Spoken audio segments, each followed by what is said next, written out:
What do we do when life throws us a curveball? On this podcast, we're equipping ourselves with the mindset and the means to live with guts, gusto, and abandon. Growing in our ability to respond to life's inevitable curveballs requires both evolving our mindset and upgrading our means. And as we get better at responding to life's curveballs, we increase our capacity to live with even more guts, gusto, and abandon.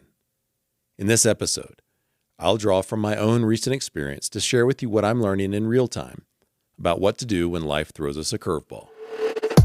This is Andrew Petty is Dying, where we tap into the power of our mortality to become the people we were made to be and live the lives we were made to live. I'm your host, Andrew Petty, and I'm dying. I hate to say it, but so are you. It's been a weird start to the year for the Petty family. A season of curveballs, really. Shortly after Christmas, I cracked a wisdom tooth and had to have it pulled, and then all four of us did our second lap around the block with COVID. In early February, my wife, Karis, suffered a concussion from a fall skiing and was sidelined from life and work for the better part of 2 weeks. Then, in early March, Karis was sidelined again, this time with excruciating back spasms that came seemingly from out of nowhere. It was Karis's turn yet again in early April, this time with agonizing neck spasms, an episode from which she is still recovering as of this episode's air date. It was horrible to see her in so much pain and not be able to do anything about it. Then, I summoned the courage to schedule a routine annual checkup with my doctor. Summon the courage, you might very reasonably question. For many, if not most of you, scheduling a routine checkup isn't a matter of courage, but more just a matter of not forgetting to do it. For me, though, the flavor of anxiety that I can experience around health stuff tempts me to avoid stuff like annual exams, because ignorance is bliss, right? Until unavoidable reality shatters that blissful ignorance, of course. So after a couple years of negligence, I heeded Jordan Peterson's admonition to treat myself like someone I'm responsible for helping, grabbed myself by the scruff of the neck, and dragged myself off to the doctor. The mortality mindset motivated me here too, calling me out of the shadows of avoidance and denial and into the light of prudence and reality. As my doctor walked through the results of my blood work with me just a few days ago, I was pleased that so many indicators were positive, much more positive than I'd expected, in fact, or had been the case in previous years. Then, my doctor got to the final result, and his demeanor changed slightly but perceptibly. "Was this a fasting lab?" he asked. "Yes," I answered. "Why?" Long story short, after another blood draw, it turns out that I'm borderline diabetic. At least, that's what I think the result means. I have a follow-up conversation scheduled with the doctor. To the degree that the title of this podcast was ever merely theoretical or academic to me, this new development made it a whole lot more real and more personal. An actual medical result related to an actual disease that ranks among the top 10 leading causes of death globally. Curveball. I've sat with this news over the past few days, aware of a growing heaviness, becoming aware of the long-term lifestyle implications of a chronic condition, aware of another reminder of the loss of youth, perhaps even beginning to grieve a little bit, aware too that my grief may be very premature because there's still a lot that I don't know. It's been a bit of a roller coaster. I'm still in the awkward early stages of understanding my situation.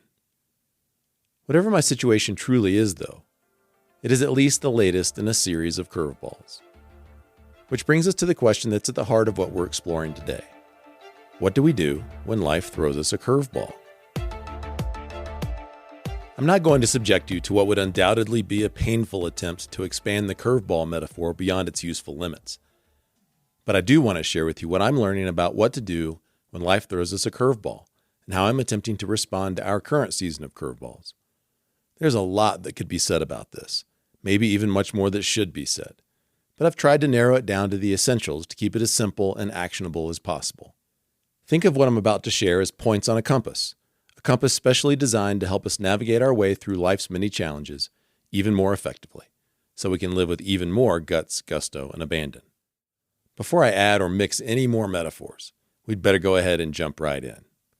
When life throws you a curveball, first, summon the courage to acknowledge reality. It's astonishing to me how hard this one can really be. In response to something unwanted or unwelcome, especially of the more catastrophic sort, our deep-seated denial mechanisms spring into action. We can even experience a sort of dissociation. This may in some ways be inevitable and unavoidable and even necessary from a psychological survival standpoint.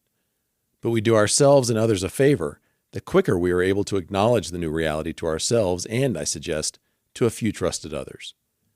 Being mindful neither to minimize nor catastrophize, and it will likely require the more objective input of others in order to avoid either extreme.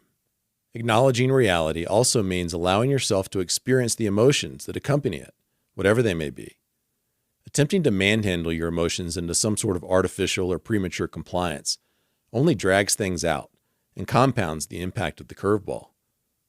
Be as honest as you know how to be about how you're really feeling.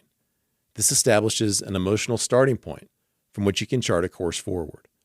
But until you've established that starting point, very little productive forward movement is possible. I don't think, however, that acknowledging reality is the same as accepting reality, at least not in the early stages. I've acknowledged the reality that something's wonky with my blood sugar. I've given myself permission to experience the emotions that are presenting themselves. But I'm also well aware that I don't know enough, nor have I lived long enough with the implications of this new reality to have accepted it. Acceptance will come, but I'm not asking that of myself yet. I've found the mortality mindset really useful in my own efforts to acknowledge reality. Armed with the conscious awareness of my mortality, I'm more powerfully motivated to experience life as it is, rather than attempt to escape into wishful thinking and fantasy. The sooner I can embrace what is, the sooner I can get on with living, even if that living has been substantially altered by the curveball. The next thing to do when life throws you a curveball is what I'll call triage and adjust. Triage is a term most commonly encountered in emergency medical situations. In case you're not familiar with it, triage basically means determining the order in which injured or ill people will receive care, with those most in need of it receiving care first. In the case of a curveball, after acknowledging the new reality, it's time to conduct our own triage assessment of the situation and adjust accordingly. When Karis's spasms were at their worst, she was really completely out of commission. My triage assessment led me to prioritize Karis's and my well-being first, the whole airplane oxygen mask idea, then our boys' well-being, then work and other obligations. The assessment helped me determine how to allocate my time, energy, and other resources in response to the curveball. Maybe that seems like a Captain Obvious assessment, but what I can be tempted to do, and I bet some of you can relate, is to try to keep up my pre-curveball levels of productivity and performance even after a curveball has crossed the plate. When curveballs arrive, it's not business as usual, so don't try to act like it is. It's time to triage and adjust. It's time to work with the new reality rather than resist it, so you can move through it more effectively. This episode is actually the result of working with the new reality rather than resisting it. As my production deadline approached, I had nothing. In fact, I had never been so close to my production deadline with nothing already in the works. But I relaxed and reminded myself that I could trust myself to get it done. The idea and the inspiration would come. Sure enough, the first flicker of an idea popped up when my wife and I were driving to my son's track meet, and she suggested the curveball theme. That led me to begin considering how I had been approaching our season of curveballs, and how I could formulate that in a way that might be useful to others. My acknowledgement of our reality and the subsequent triage and adjustments had led to a super tight production window. It wasn't business as usual, so I hadn't tried to act like it was. And when I stayed open to working with the new reality, it ended up working with me. The final thing to do when life throws you a curveball is to get back on the offensive. Curveballs put us back on our heels, reactive, defensive, reeling a bit. But once we've summoned the courage to acknowledge reality, triaged and adjusted, it's time to get back on the offensive. 2 questions can help us do that and avoid falling into a passive, victim-y mindset.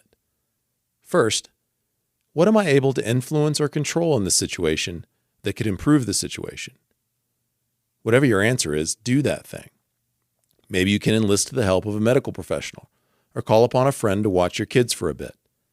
Maybe it's time to cancel some commitments in order to make room for the new reality. Whatever you can do to improve the situation, take responsibility for doing it. Next, in what other areas of my life can I continue to advance? It may be that not much about the curveball is within your ability to influence or control, but there are always other areas in our lives where we can exert influence or some measure of control and advance.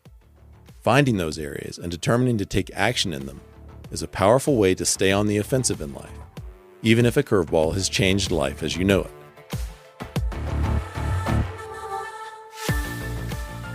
Curveballs in life are inevitable. It's not a matter of if life will throw you one, it's simply a matter of when and what it will be. Improving our response to life's curveballs, then, is an essential part of living with even more guts, gusto, and abandon. This episode has helped equip us with the mindset and the means to respond to curveballs more effectively. When life throws us a curveball, first, summon the courage to acknowledge the new reality.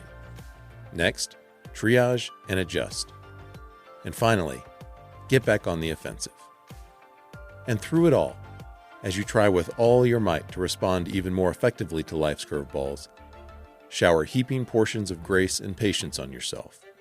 You're a wonderful, remarkable, unique, and imperfect human. Value progress over perfection. Remember, you are going to die, but you're not dead yet. So keep getting after it, even if getting after it looks a little different than it used to, because life threw you one of its inevitable curveballs. Sometimes, different is better, and sometimes, different is beautiful. And sometimes, as Carl Jung said, that which you most need will be found where you least want to look. How do you respond to life's curveballs? I'd love to know. Message me on Instagram, Facebook, or LinkedIn at Andrew Petty Coach, or email me at andrew@digdeepwinbig.com. I'm so glad you tuned in today. Don't forget to follow the show, and I'll see you next time on Andrew Petty is Dying.